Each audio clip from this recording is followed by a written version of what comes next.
ধ্বংসযজ্ঞ থেকে দেশকে রক্ষা করতে এসেছি।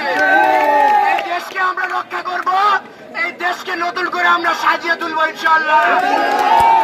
উত্তেজিত জনতার উদ্দেশ্যে একটি কথা বলতে চাই, অনুরোধ করে করজোরে বলতে চাই, আপনারা কারো উস্কানিতে পা দিবেন না।